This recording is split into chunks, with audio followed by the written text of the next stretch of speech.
by for just a little bit, not too long. I was talking this morning about something regarding call it anxiety, separation anxiety, and just really quick, I'm going to talk to you about some things that are going on. Pretty much, if you got a chance to see, I was part of a body painting event this week, and it was great. I didn't intend to be part of the event like that. I thought it was going to be one of those things where I was just going to go ahead and paint and help paint the models, but ended up getting involved too myself, and so I jumped in there and was able to kind of like start doing the work. So anyway, shout out to my friend Bruni for the shirt. She gave me this cool shirt, and it's a cool Hawaiian shirt, and so she gave it to me. And pretty much what I'm going to do, I'm going to go ahead and sculpt something real quick as we're talking. I'm going to talk about this whole separation anxiety thing and really quick and what's going through my mind. For the long story, it's like I just said a bunch of stuff, and those of you who haven't even joined in yet, in the first minute I already talked about this thing's happened this week, about regarding the separation anxiety of having it where you have your kids and you're going to be getting away from your kids for a little bit, and necessarily what ends up happening is that your kids are going to be going away to they're going away. My kids are going away to camp, and this is kind of a big thing for me because it's a different kind of camp. It's kind of like a training corps, right? And so what they're going to be doing is they're going to be helping an organization run their summer camp program. So they're going to be like behind the scenes and working stuff, which is kind of like, I think that's kind of one of the best things to do in life is to do that, is to be a behind the scenes kind of a person, because what happens, you get to be rewarded openly for things behind the scenes, like when you do stuff like being like the stagehand and stuff like that, or you're helping the show to run. That's actually pretty cool and pretty significant. So we've had a long day of just running around getting stuff done. Oh, I want to show you the guy here. This is the guy I was working on before, just like one of the little salamander persons. So what I did was I actually worked on him and got him all completed. Well, for the most part, I changed up his face. He had like a long white stripe in front of his head. And then I also gave him little airbrushes. You can see the airbrush stuff on him as well. So he's actually way better than it was before. Unfortunately, I'm going to give him some more stuff and work on him. And so because of the fact that he is what he is, he's I call him Fat Belly. Fat Belly, it looks really cool. I have to give him some of the gloss, the seal gloss to make him complete. I might do that tonight, but not right here because I'm sitting in my car. Here is a dilly dilly, the one that says get that bread. That one, to get that bread dilly dilly. What happened? He's wearing his lava suit. If you have seen any of my animations, there's an animation where he had to deliver inside of a volcano. I delivered pizza inside the volcano, to observers and stuff like that. So what happens? He had to wear his a volcano suit. So this is that volcano suit that he had to wear. I made it into an actual thing. So he has to just get that bread. The other one is this one. You have this one here is the Fat Belly one. So he's like a little Fat Belly salamander. People call us hammerhead salamander. Pretty cool. So I'm talking to you about just regarding how what's it feel like. My kids are going to be going off to camp, and they're going to be going for 9 weeks. So the thing about 9 weeks camp is that usually whenever you do a camp thing, it's usually for 1 week or 2 weeks. But what we're doing, actually, we're going to have it for more. So one of the things that's going to be kind of crazy about it is I'm going to have to actually, adapt. But some people, some people say, you need to get over that kind of thing as quick as they can. And I personally, I hate when people say that, get over it. Because for one, I've never been experienced like this before. I never had kids before, right? And then, well, older kids. And then now my kids are older. And so now they're going to be going to camp, right? Hey, how Glarez, it says hi. So I say hi back. Anyway, so what happens is this, right? So feel free to say hi in the chat, by the way. I just love when people say hi and kind of, say hi. I just kind of wave and stuff like that. But pretty much, I remember a friend of mine, her name is Tiana. She said this to me, and it made sense. I was telling her about something that happened in my life, and she said, that sucks. And when she said that to me, that was actually pretty cool because, most people says, they try and say, oh, it'll be okay, it'll get better, things like that. And of course I know it's going to get better. I know it's going to be okay. But for the most part, right away, it sucks because the thing is that, you're going through the whole feeling and emotions of stuff. So yeah, there's a separation anxiety. So the aspect of it, what I did was I was talking to one of my coworkers on Tuesday about that, how, when you have a situation where, like you have your children, if any of you have kids, right? The thing is what happens is that with kids, they are with you for the rest of their life, and the rest of your life pretty much too. So what happens is they are with you, and what happens is that you spend a lot of time with them. And so I spend a lot of time with my kids and stuff too, and my wife, and also just we have a bearded dragon at home. And so the bearded dragon, what's cool about it is that we have ice cream truck.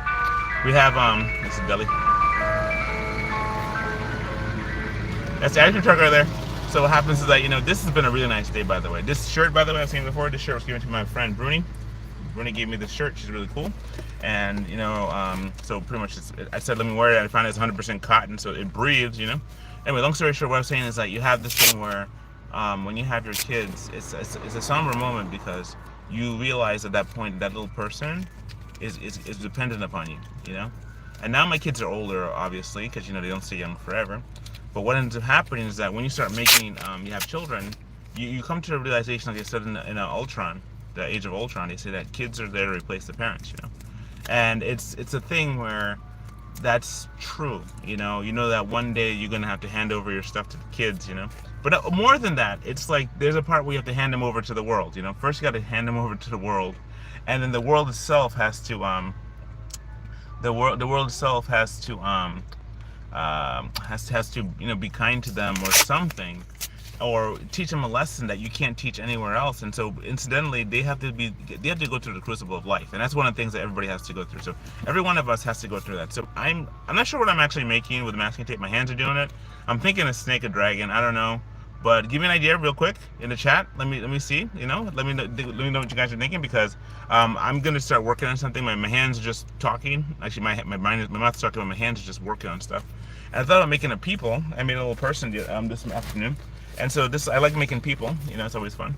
So here's a little person I made. All right. So this little person, and it's just like so it'd be like just a kick to the head. You got that little whole kick and the whole punch thing going on here. So yeah. So anyway, so that's one of the things, but I haven't figured out. Make an angel, make a dragon or something, like give it some wings, make a wingy dragon thing. I don't know. Make a gargoyle. Oh, I'll make a gargoyle. Okay, I'll do that. Okay, so what happens? I'll make a gargoyle. Right. So what happens is that there's a show called Gargoyle, and my kids and I. But before I get off on a tangent about gargoyles, I'll just say real quick. We've been watching Star Trek: Next Generation, and all the cast members in Star Trek: Next Generation is pretty much in gargoyles. So that was one of the fun things I liked about when watching that new show. I don't know if I want to make a gargoyle, winged. I don't know. Let me know if you want me to make a gargoyle, or just work on this person, because it's always fun to work on people. But I haven't decided what I want to make. I think I'm gonna make a snake. But okay, enough talk. Let's fight. So what happens is, like, my what I was saying before, that when you have a child has an aspect of where it's like they're gonna be with you, and there comes a point where you have to give the child over. And so they're gonna meet people that you never met before. They're gonna be in a situation that you've never been in, and they have to navigate and survive it. And it's like kind of like the thing I think about with like Frodo, when Frodo found that ring on the ground, right, and he picked it up. I thought a million times Gandalf could have like taken a broom, right, because they had brooms, and a dustpan. He could have swept that thing in a dustpan and put that thing right into the fire, right? He could have done that. He could have called one of his birdie friends and had birds like like a moth or something, and had that moth fly all the way over to the thing and get there. No. He waited for Frodo to come and pick up that ring. And then Frodo's like stuck with that ring. He has to stuck with that ring, make him invisible. Now he has to go all the way to Mordor to get rid of that ring, right?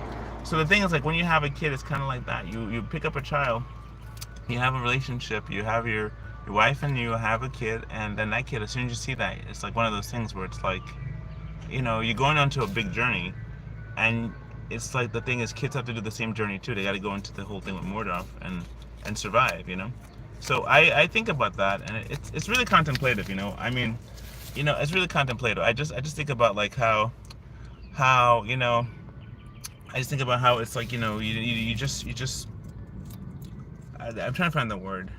You have to go through it. I know you do. And eventually you're gonna have to trust them. They're gonna make decisions. They have to go to work and disappear and come back, and and that's just it. That's the way life is, right? That's what people always say. But just sometimes these emotions, people like to dismiss people's emotions really quickly. I find that to be so true. I asked several people about those who've actually had children, right? Those who had kids and had the same situation. I've asked them, I said, how was it, I want to get closer. I asked them, how was it, for you? How was it for you being like in a situation like that where you have your kids and your kids are going to be like, are going away? And they were like, oh yeah, they didn't like dwell and give me a personal opinion. For example, all right, how many people have ever had a root canal before? I've never had a root canal, but I've had my wisdom teeth. I've had 4 of my wisdom teeth taken out. And I'll give you the experience of wisdom teeth taken out. If I could do it, I wouldn't do it again, right? If I could do it over, I wouldn't do it again. I'd let my teeth grow and become a werewolf or something, or have my teeth grow out like an elephant or something. I don't know. Because what happened was, like, they went into my jaw and they took it out, and they broke the one on this side, which is my left side, right? I don't know if it's in the camera reverse, but my left side, they broke it. And when they did that, it was very painful. And so that's why sometimes when I talk, my mouth has a little twist to it, You probably never see it, but now you're gonna look for it every time I speak. I have this little side thing where my mouth kind of turns to the right a little bit or left. And so long story short, what ends up happening is that my whole story and my whole take is that my if I could do it again, I would, I would really not do it.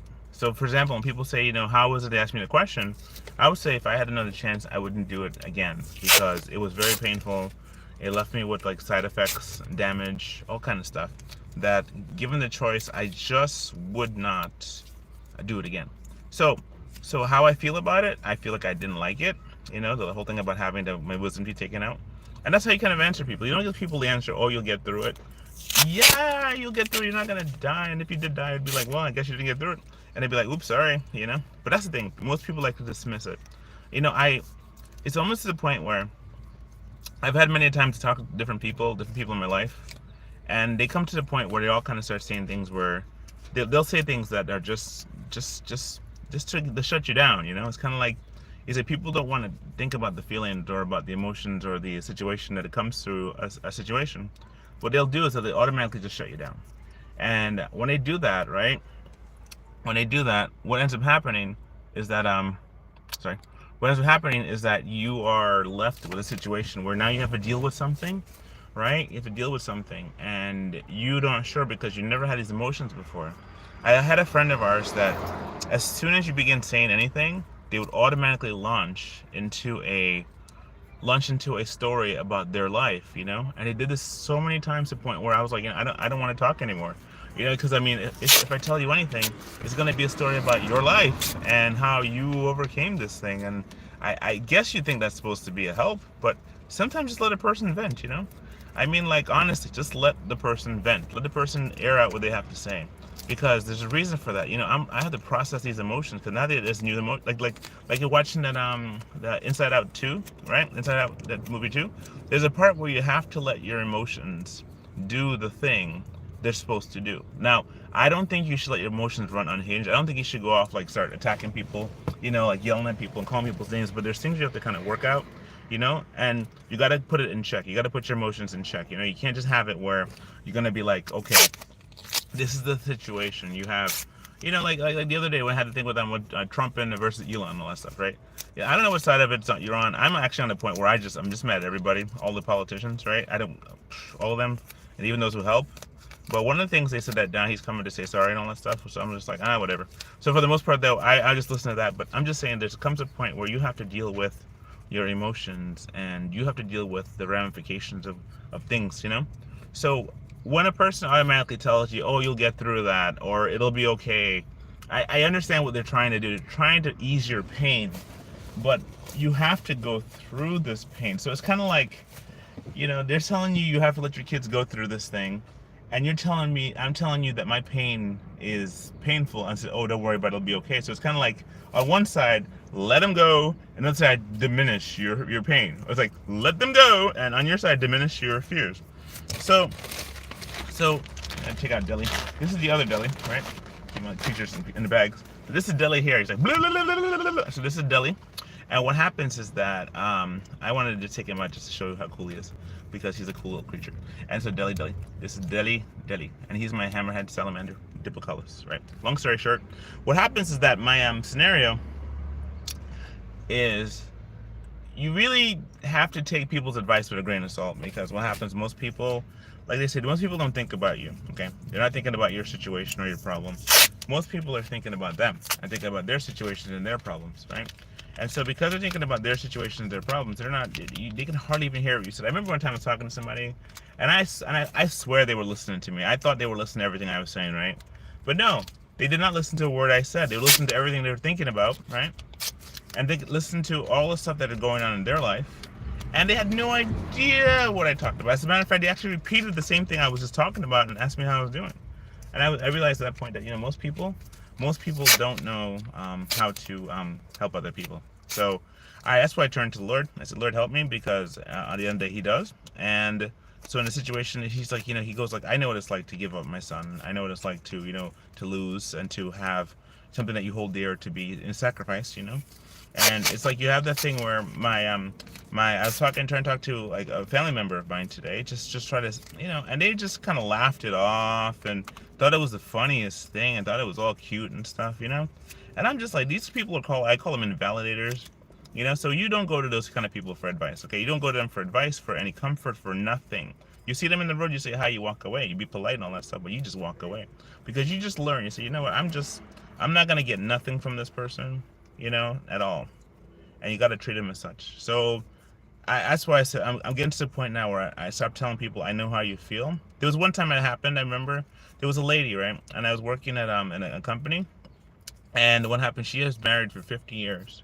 And I was just like, I wasn't even married yet, okay? And so the thing was, I said this before, and so my situation was that I started talking to the lady, and she was like, mentioning about how her husband passed away, and then I was just like, I know how you feel, this and this, and I did one of those kind of things, right? And immediately, as soon as the word left my mouth, I took it, I tried to take it back. It kind of got in my mouth and kept on going, and I just tried to get it back, and I said to myself, I don't know how you feel. I don't know what it's like for you to lose a spouse, for you to lose someone that you love for so many years. I don't know what it's like. I don't want to know that feeling. I know that that's potential for all of us. Anyone who's married, anyone who has children, anyone who has anything that's alive will one day have to deal with the passing of it. That is why I couldn't go into vet medicine. That's why I wanted to go into people medicine, because the last word anybody has to say is the most important. My mom said to me on her deathbed that she was very proud of me. She said that to me, and I was very happy about that. That was the happiest thing that made me invincible to everything. Right? Invincible. My mom said that to me, and she didn't only say that, she was also proud of my wife and I. And that stayed with me. So when the lady had her husband and her husband passed away, and I know no one's listening to this right now, so someone might listen to this in the near future, and then what happens is, like, you have a thing where, you'll have a situation, but what happens is that you realize that you can't say you understand what a person has been through, no matter what they've been through, because they're going through what they're going through. And he says, you can just be there. Says, you know what, tell me how you feel, or let me know, or anything I can do to help. Because at the end of the day, when people go through stuff, it's unprecedented. I mean, if for example, right, that I was able to go through the thing that I'm going through, right, right now, in fact, my children are going to be going away for 9 weeks. My kids are going to be gone for 9 weeks, 9 long weeks, right? And to be 9 weeks gone, that's a lot. That's a lot for any family, for any man. For any, it's like, the thing is, we were watching The Walking Dead, and in this part of the story, there's a part where one of the characters disappears for like 5 years, 6 years almost, and they were looking for them and looking for that character, and it was just like, I realized that it's a show, but I mean, like, when do you stop looking for that person, But in the case of this situation, it's like what I was saying before, you have it where, you love somebody, you care about them, and you just have to kind of, like, you have to kind of take it into account that sometimes we just don't know what to expect from a person, right? We don't know what to expect, but also we need to know how to love a person, how to care for them, but also just kind of listen to them, because to dismiss a person in their pain it's so cruel. I mean, it's cruel stuff, it's cruel stuff. I mean, like, out of all the things, I mean, you try your best to try and be there for people, and then when it comes to your turn, they'll be like, and now they don't mean to be mean. They're not trying to be mean people. They are very much trying to help you, but their way is saying, oh, you'll get through it, it'll be all right, which is a very diminishing thing, So yeah, so when you come to the grip saying that, you realize that this is how it is, that a person will, they will dismiss what you have to say because they really are afraid to feel it themselves. But if they did, like, I was talking, one of my friends, he was saying to him that, he's saying that what would happen, or how would it feel if you were to switch bodies with somebody? You were to switch, like conscious, like quantum leap, right? You switch into the mind of someone else for just a little bit, How would that be? So, what we did today to try and cope with the situation, what we tried to do to cope with the situation we were facing with, right, was that we riddled ourselves with tasks. My wife and I, we filled up all the task buckets that we had to do, all things that we had necessary to do. We continued to work on that. We were able to go ahead and make a ton of stuff. So we went ahead and got the kids some phones so they could be able to contact with them. I went and got them a journal so they could write about their days. And thinking about how when I went through a situation like that, the best way to go through it really is to go through it. And as much as I want to be there, I know I can't. As much as I want to help them, I know I can't. And as much as I want to just kind of just wrap them around my hand, wrap my arms around them, and just wrap them up and just keep them with me forever, I know that comes a point where you have to let your kids go. And it's not because you want to, it's because you just can't hold them forever. And that's kind of just how it is. You just can't hold your kids forever because your kids are, they're they're meant for a different world. You were created for one world, a one generation, and they're the next generation, like Star Trek. The next generation of Star Trek, facing all kind of space issues and stuff like that. And it's so fanciful. My kids actually like that show so much. I like that show a lot. It's actually pretty fun because what you're doing, you're watching a show that requires you to kind of like go along and learn. You kind of start off with a premise, and I think it's actually one of those transition type shows that helps you to transition from a kid to an adult. Like we were watching like all these Courage the Cowardly Dog, and we were watching like Star Trek, Batman and the animated series, and then we watched Batman Begin. We watched a bunch of stuff, and then we watched like Monk. We watched Monk and went through the whole series of Monk with his different episodes. And I don't know how people have space in their heads to remember every single episode. All I know is that my situation is that when I was faced with watching it, I forget which episode, because we just finished watching The Walking Dead, and we did like 3 months to watch 11 seasons, which is 11 years. We did that in 3 months, right? From started in March, and we just went through, and all the things that happened in it, all the things that have gone on. What has happened is that we are faced with the whole understanding about how there's individual videos, but we watched so much of it that when we were watching it, there's an aspect where it's like people were like just making, able to differentiate. I can't differentiate it. For me, it's all one thing, all one topic. So for me, I just like sat there and tried to piece it all together and make sense. So it's kind of a thing where I just watching. But okay, so go back to what we were saying before real quick. There is a thing, they call it separation anxiety, and it's one of those things where parents and kids, I guess it's like maybe the kids have it. They talked about a lot in Spider-Man. When Spider-Man and Eddie was separated from his symbiote suit, there's a part where he was just like so very messed up. He was messed up because he's so used to having that thing. Now, I guess there's a lesson involved there, and the whole lesson has to be something along the lines of, what do you do? How do you progress? And I guess you just go through it. One thing I watched in all these shows, they had a thing where they were always faced with these monsters and villains and stuff, and they were able to solve their problem. They were able to solve their problem by just continuing. And they worked it out together. They worked as a team, and they solved the problem. So like watching The Walking Dead was one of those things where when we watched it, we learned that there's an aspect of the people who are willing to work together. It's a show. It doesn't, it's just not one of those things where it's like real life. But for the most part, though, it is a show that I really learned to admire. And the more I watched it, the more I really appreciate it. And as I learned it, I said to myself, this is a great show. This is a very great show. They messed it up. Yes, they did. The writers did, because I think with everything, you can't keep everything perfect. I think when Seinfeld did it, he actually did a real good job. Was hello Carlos Augusto, what's up? And so what happens is that you have a thing where you work on a show and you have to end it before it gets too good, or you run out of ideas. Because when you start running out of ideas, you start doing some foolishness, and that's what happens. Eventually, people start doing some foolishness, and they wish they didn't. So that's kind of the scenario there. Now, this is a person. I'm not sure what kind of person I'm making. I mean, like, I could make a lizard man, I could make a person, but I'm just gonna make a little guy here, because I like making people. And as I'm doing, I'm just kind of talking and stuff. So what I'm doing is kind of working on his hand right here, like a little hand, this little hand. So he could be like, hey, I got a hand. And hand it to him. I could move it down a little further so it's a little bit more hand-like with his thumb, like that. So he got a little thumb. All right. So anyway, long story. Yeah. So we're gonna be like bringing the kids up to camp. And when we do that, it's going to be a whole ordeal, because I never knew how much painful it is driving. Like, I used to drive a lot, right? And then we got that car accident last year, and it really kind of did a number on me, And I even had people telling me I should get over that situation too. And I'm like, you guys are ridiculous, man. You have that thing where people just will say whatever. They will actually literally say whatever, because they can't deal with what you're dealing with. So I always wonder, what does that mean? Does that mean the people who you are around, maybe they mean well, but maybe they just don't want to hear it. Maybe they're thinking their own problems so much, they're like, okay, that's not as bad as what I'm going through. And maybe that's the case. Maybe it is. Maybe it's true. Maybe the stuff they're going through is far worse. And, it'd be kind of a great opportunity for dialogue.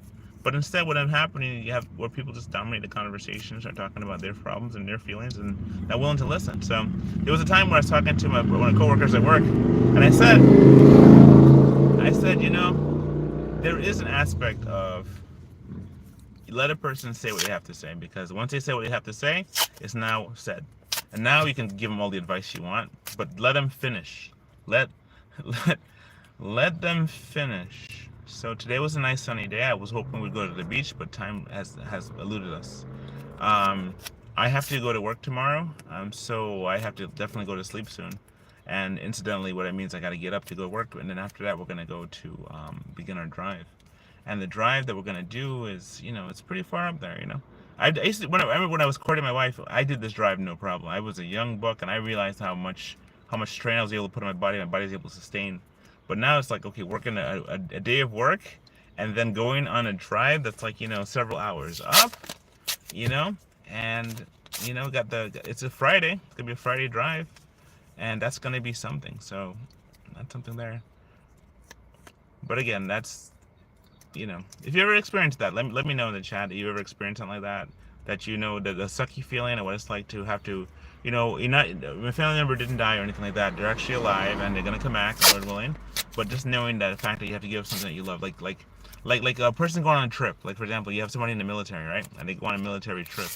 Now I have my sister was in the military, my aunts and my uncles, some of them were in the military, but I wasn't close to them like that. I was not close to my sister, but my aunts and uncles, I wasn't that close to them. So with them going to the military, I didn't miss them. I didn't think about them like that. But the closest I could think of was when my mom passed away. When she passed away, it was a time of just kind of figuring out what's final. And there was a point. I remember back in 1996, there was a girl I liked in my school I went to in college, and she had her mom had passed away when she was around, I guess, 14 or so, or she was younger. And there was a friend of mine, he had lost his mom when he was in school. And what happened was um, I make my stuff entirely out of tape. I do it out of tape. I can do it out of clay too, but clay's a whole different formation, right? And clay is one of those things, Carlos, to answer your question, clay is one of those things where when I make something in clay, right, it has this thing where it's not fragile anymore. It is fragile. So I like when I could do this with masking tape. I can actually do this to make his arms bend. I can make his hands raise up and stuff like that. I can do all these things. And then I have things like this here where I have deli deli. And he is just like, he can be like that with his tongue. And he can do this. And his tongue is all like flexible. And I can hold it and do things like this. And it doesn't break. This, my friend, is the magic of masking tape. And that's why I prefer it to clay or to Legos or to cardboard, because there's an aspect of masking tape just continues. It just continues. It has like almost like regenerative properties. It's almost like you're working with a live creature kind of thing. And I love it. So I teach classes in this. I actually teach, I have a class coming up on next Friday. We're going to have, my wife is going to be the student at class. And so what happens, you're going to be there and get to actually sculpt my wife. She's going to be like where you can sculpt her in masking tape. So this is not on her, but of her. So that's what's going to be like that. So yeah, I make, thank you very much. I make, you see that one, you see this guy here. I have a couple with me. This one here, he's, this is Deli Deli is like, I guess would be his rival. So this is like him and, this is Deli Deli, and this is, I call it Fat Belly. Fat Belly one, he's a little fat, little pudgy belly. But he looks like this. There's cool eyes and stuff like that. So yeah, I'm gonna give him some more details. And then here's Deli Deli in his this is his volcano suit. See, his suit's made for the volcano. So what happens on the back is get that bread, because he's gonna be delivering a pizza. You have this one right here, delivering a pizza right there. Whoa.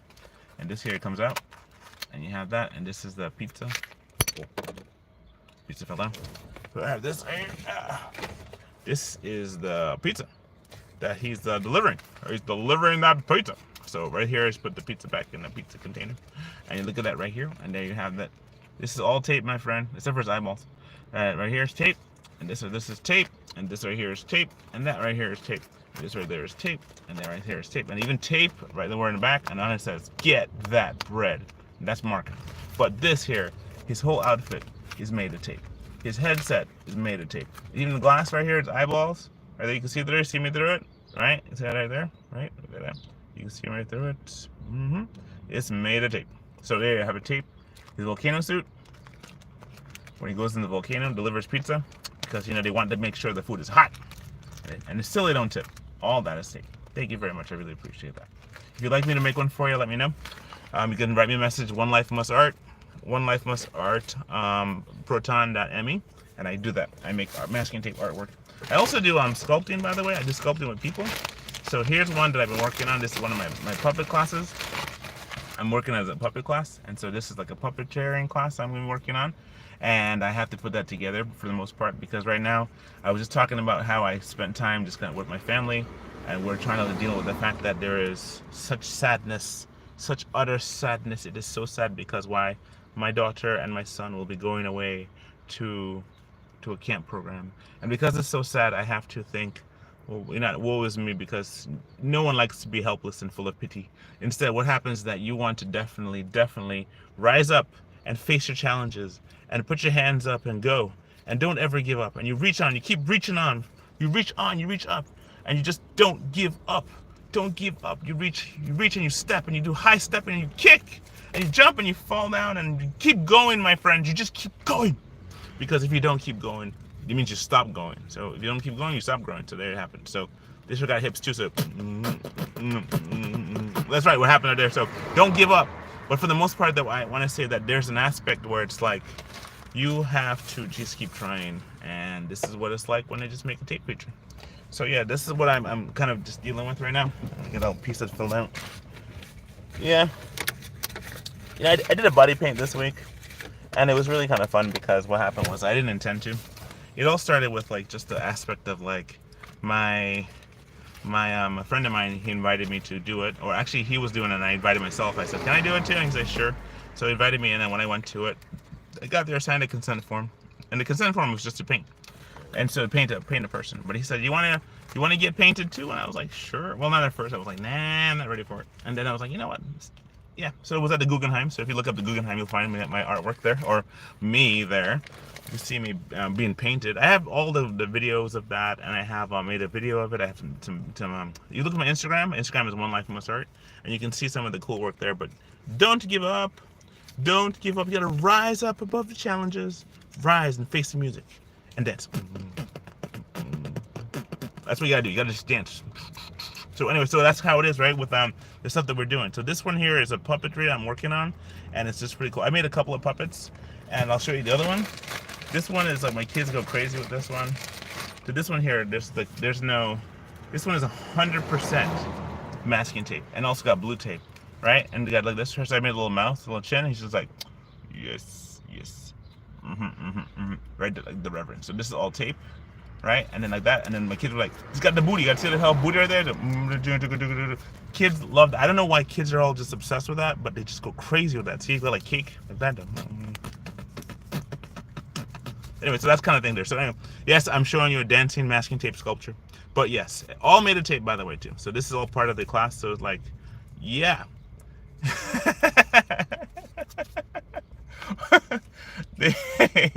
They just love that. Like, it is what it is. So, right. So anyway, so I could make people and animals, and here's this one here, by the way. This one is Super Dodge, right? And the car I'm in is a Dodge Caravan. And what happens is that we had a car, one of the cars we had before, that got in an accident last year. We had tied this one to Florida, and on the back you see it right here, it says One Life Must Art. Well, I guess it's probably reverses. It's there. One life, the one part again. One life must art, right? This is his Super Dodge, because what happened was that this very character, we tied him to the antenna of the car, and he was connected by two hands like so, right? Two hands like so, connected, and he was connected to the antenna, and he was just like with the cape, same cape, right? And that's why it's all like burnt and damaged and stuff like that, because he's like, let's get the right, yeah, burnt and damaged, because it's like so much like with the work over here is Super Dodge. So I made him look like me with the beard. But he did it. He actually did it. He survived 1,100 miles. 1,100 miles on the antenna. Super Dodge. These things are field tested. That's why I don't do clay, or I don't do any plasticky things. I do masking tape art. And so that's where it's kind of at with that. So here you are, back to this guy here. And what I was saying before, what was I talking about before this? I said about like, I said something about something. So let's keep moving on. For the most part, I thank you for the interaction by Carlos Augusto. I appreciate that. That's really cool. You know, if you know, I don't have much time tonight. I have to go get ready. I have to get ready for work, and I'm gonna just fatten up his legs a little bit, make him thick too. I might turn him into a lady. You know, because, you know, that's one thing on masking tape, you haven't like defined what it is yet until you start. But I mean, it depends on the side head shapes and stuff like that. But for the most part, though, yeah, it's always more fun to make ladies too, to make guys. I don't know, it's just always more fun in my opinion, if you ask me, because it's like, you know, I mean, I guess I'm a guy, you know, and I guess I like ladies, so, and especially like my wife. So there you have it. I said it. So this is the scenario there. So for the most part, though, yeah. So the topic I was talking about was just the whole aspect of like what I like to have my kids go off to a 9 week camp program where they're going to be gone away, and I'm just kind of dealing with that. And in the process, I'm just making a little person right here, making a person in masking tape, and talking to the universe about my feelings. Before that, you were talking about the death of the mother of a girl. You're like, okay, yes, okay, thank you, thank you. Okay, what happened was I was talking about like a friend of mine. What happened was that she had her mother had passed away. Also, a friend of mine, a guy friend of mine, he also had lost his mother as well. And back in 1996, and I had to mentally prepare myself about how I was just like, what am I gonna do mentally? Because I know my parents aren't gonna live forever, and one day they're gonna pass away. And I had to kind of emotionally detach from my mom and my dad. I knew that one day they would actually be on. Thank you for that. I appreciate that.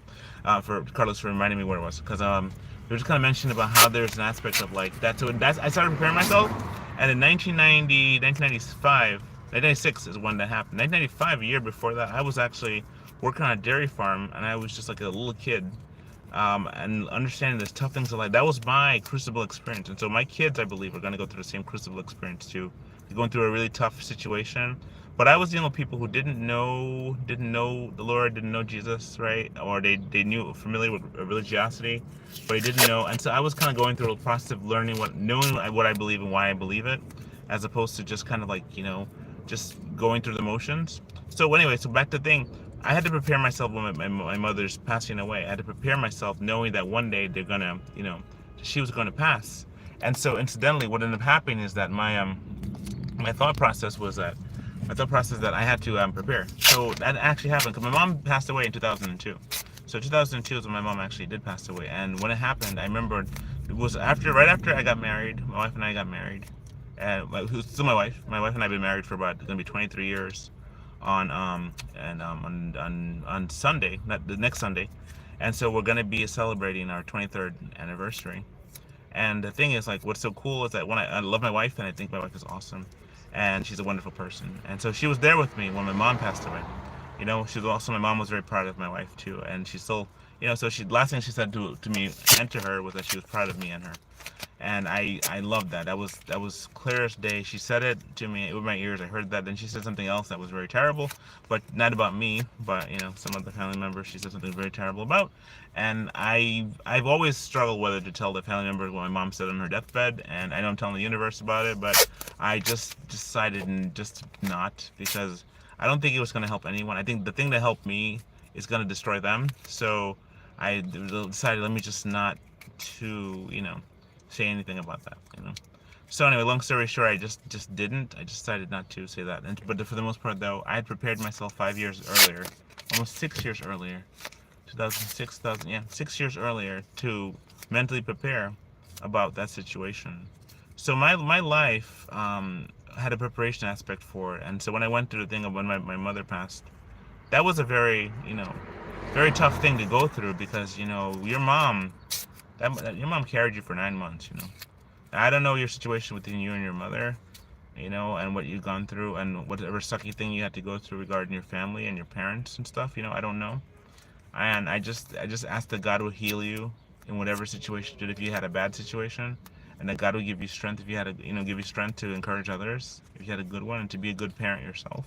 If you have kids, or you have nephews and nieces or something, where you can actually show someone else love. And if you don't have kids at all, and you are like a student or a teacher, that you can actually go out there and bless somebody's life, because you never know how people react. I never understood this, but once upon a time, and quite often people tell me how I encourage them, and I never met them.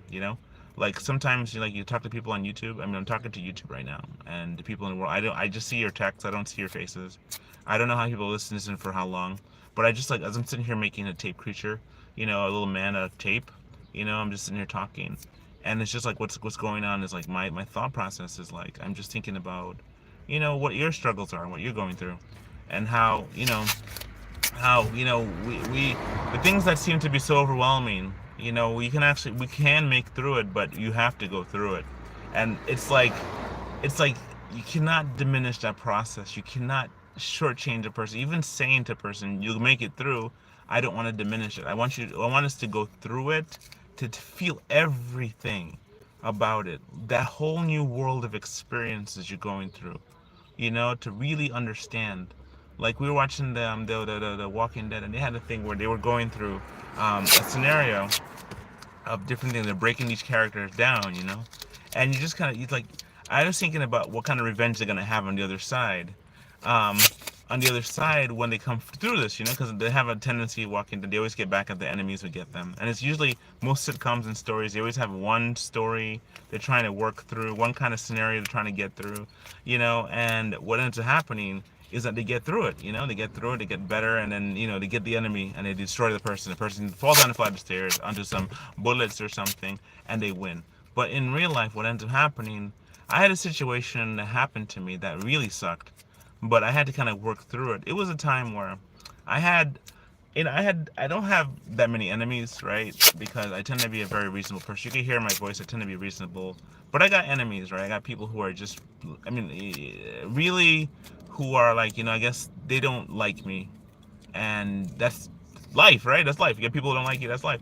But sometimes these people are like family members, or they're people who just like they'll come into your life, and you think they're friends, but they end up really really doing damage before they leave.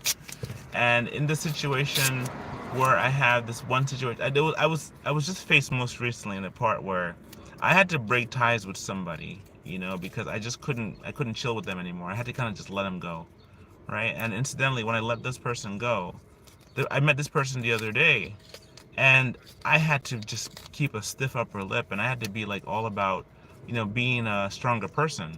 I had to be a stronger person. I had to be a person that, like, in despite of the fact that this person hurt me, I had to be bigger and stronger, and as vulnerable as I was. That's hard to do. That's very very hard to do. To be a stronger person in the midst of pain. And I've had several incidents where people have done some serious like damage, like try to physically damage me, and I, by the grace of God, I was able to get through it and able to still maintain composure. It's like being tortured and being kind, and having enemies is good. They show what you need to avoid becoming. Yes, it's true.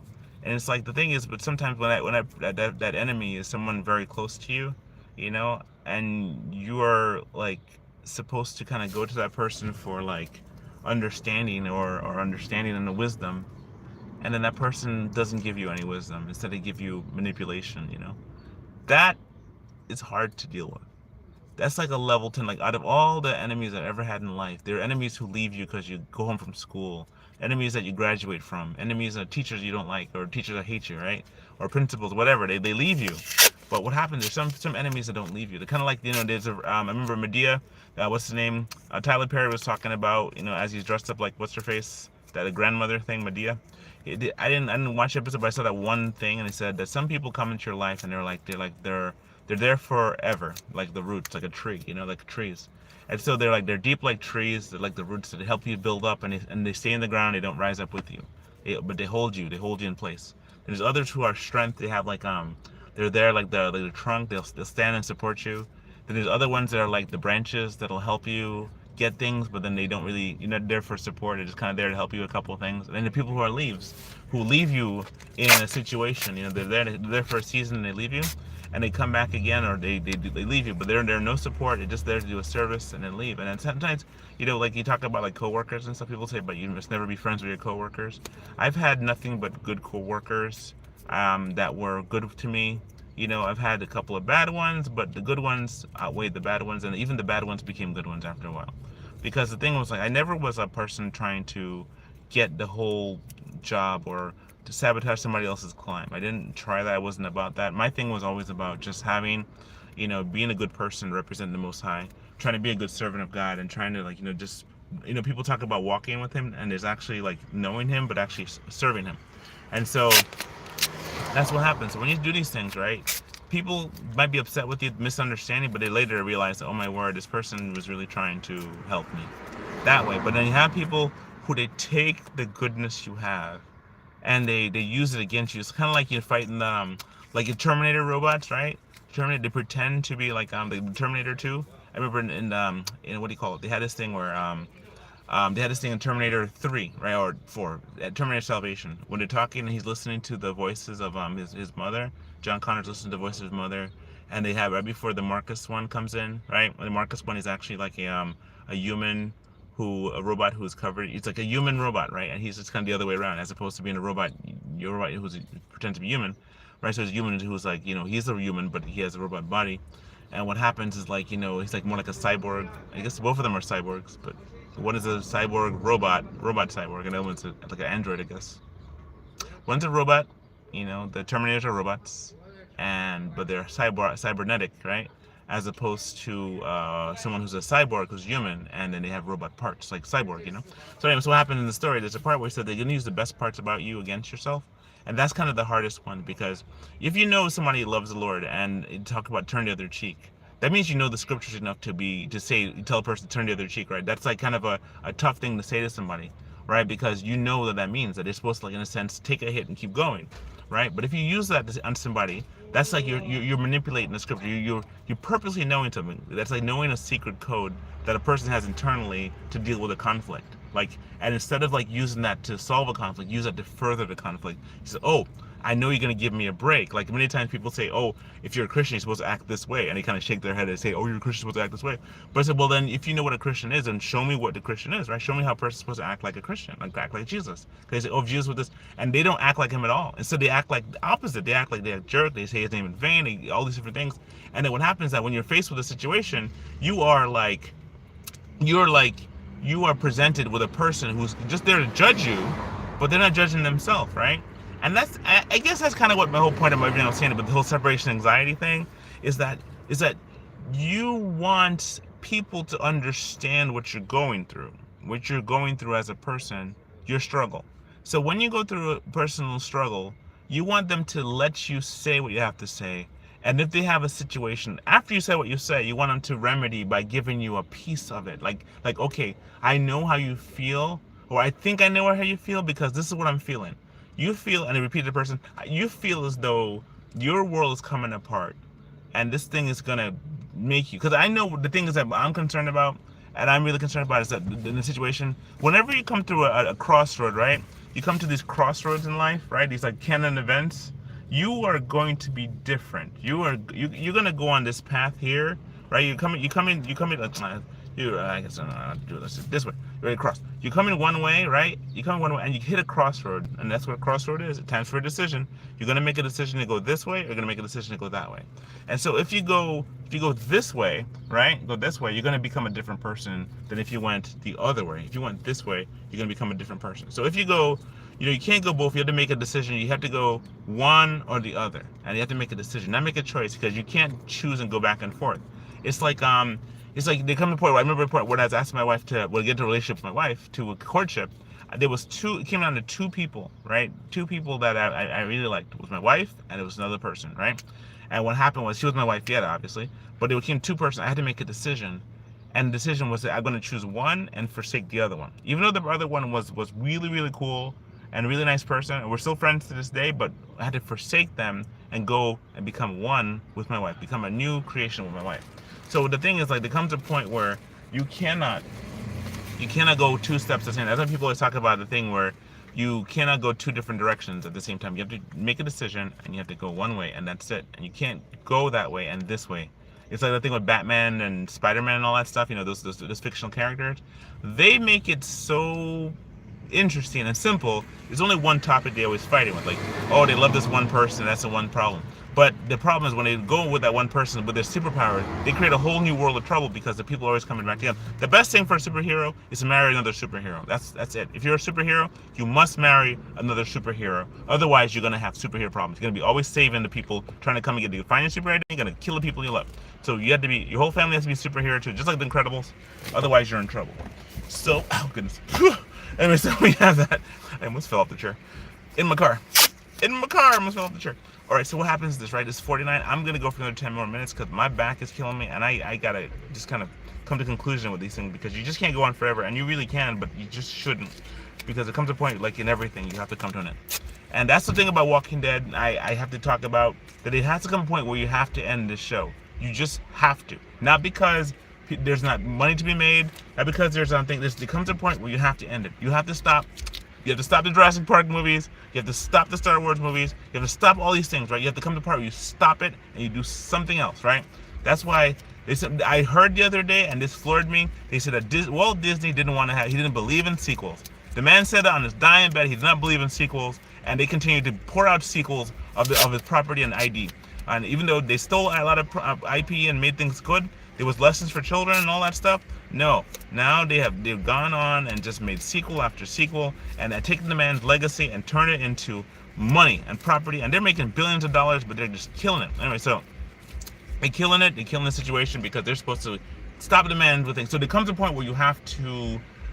While people keep giving them money, they will keep making more sequels. That's true. That's true. And so they keep making garbage sequels and keep making garbage things because people need money. So I have not seen the Lilo and Stitch movie. I have not seen the Lilo and Stitch movie, right? Hold on.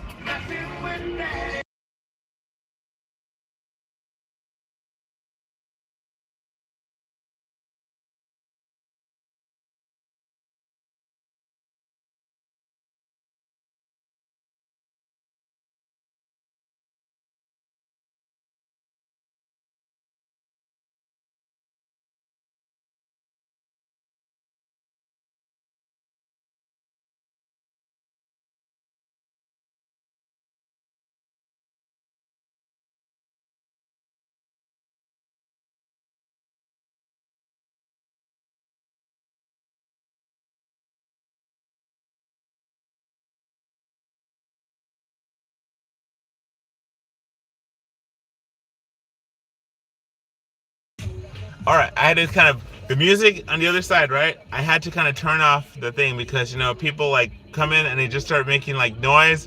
So right in the middle of my thing, this guy comes and he parks his car right there. So I had to kind of turn off the music. And that's what I always wonder about it. But for the most part, though, you have this scenario where it's like I gotta put some filler background music because I can't have the copyright mess with my thing because otherwise it'll demonetize it. So that's why I have to kind of like be careful with the sound. So I have to actually talk over as much as possible and put in random sounds in to keep messing it through. So for the most part, though, yeah. So what happens, like you have this scenario where it's like you have this thing where what I was saying before, yeah, Disney has this thing where they have to know when to stop. And yes, the reason they do it is for the money as opposed to for the lesson. There's a couple of movies that had a really good sequel. The only good sequel that was good that I really liked, no question, was number 2, Spider-Man number 2, right? And even the one Spider-Man 2.5, that is really good, or 2.1. 2.1, that's really good because what ended up happening is that you are actually seeing how awesome it was that he went through such trouble. When they made Spider-Man 3 now, I like Spider-Man 3, but they kind of messed up. They should have stopped at 2, or they should have not continued on or done something different. They kept the villain simple because it kept Venom for another time where it could really focus on Venom because Sam Raimi would have killed it with Venom much better if he just did it that way as opposed to just having it where it's like instead of having it where they just did it like they kind of put 3 villains in the movie. So that's kind of the scenario there. But anyway, back to what I was saying before. Yes, there comes a point where I wish I could maintain that same point I was on. There's a point where you have to you got to let people work through their problems, and you really have to do the best you can because what happens is people want to just automatically want to just kind of like just stress out and like don't let you do these things. Let's see, I haven't seen any of the live action Disney movies. Yes, I haven't gone to a theater to see one. If I see one, it's on accident or like something, they might have rented it or something. But now that they're getting rid of rentals and things like that, that's kind of where it's crazy. So for the most part, though, it's like one of those things where you have to kind of like put a thing where you have to put this thing where it's like we watch a lot of DVDs, so DVDs are better in terms of you have the extra features. But what happens is like we are faced with a thing where we watch a lot of the videos, the DVD videos. We have the DVD videos that are like better to watch extra features on. So yeah, so for the most part though, this is kind of just dealing with stuff, It's like, I'm telling you, man, humans are weird creatures. I always wonder, why did God make us? I really do. Because, honestly, sometimes people are so obnoxious. Like, who says they want to listen to this man's music, right? Who said we want to do that? Okay, now my wife's calling me. All right, my friends, I'm going to have to go ahead and end this here because my wife is calling me. I hope she's all right, but I'm going to give her a call, and pretty much I'm going to go home. I'll let you know how it goes. I'll keep you up to date with some of the details. But humans can have to just jump off this thing because I have to deal with sounds. Yeah. yeah, I'm gonna try to do this again in the future. Thank you so much, Carlos Augusta, for being here. I really appreciate it. Follow me on Instagram, One Life Must Art, and pretty much that's kind of the thing I have to kind of stop because I can't compete with the music, and I don't have my headphones with me. So, such is life. So this is the guy I made. I'm gonna show you my creatures one more time before I go. You have this guy here. This is Deli Deli, and he's wearing his cool outfit. He's wearing his volcano suit, right? His volcano suit right there. Deliver pizza. Forward facing, never retreat. On the back it says "Get that bread." Next one you have is this is the Fat Belly one. This is probably his rival in doing the food delivery stuff. That one, and I made him. He's all like Fat Belly Diplocaulus. Next one you have is this guy here I was working on. This one is a puppet that I'm just gonna like do some really cool stuff with, and it's just so cool and so floppy, and I just absolutely love this. This is great. The next one is like you have this here, and this here is one, and he's got like the big old cake in the bag. All right, so I don't know, I'm gonna probably turn into a lady or something like that, but I know for the most part that's good. And then you have Super Dodge, and then you have this guy here, which is Deli Deli. My friends, I want to thank you so much. Oh wait, what is this? Oh, they turn off? No, they're not. No, they're not. Oh, please tell me to turn this thing off. Please tell me to turn this thing off. No, they're not. Oh wait. Nope, no. Okay, so you know what? I'm gonna call it quits here. I'm gonna be the bigger person, and I'm gonna call it quits, and God will give me my victory at some point. I want to say thank you so much. I wish you all the best, and I'll let you guys know how it goes up. We'll probably do some videos on the trip there, and let's see how things go out, right? So, God bless you. Remember to like and subscribe, follow my channel. See you later. God bless you. Bye. Thank you.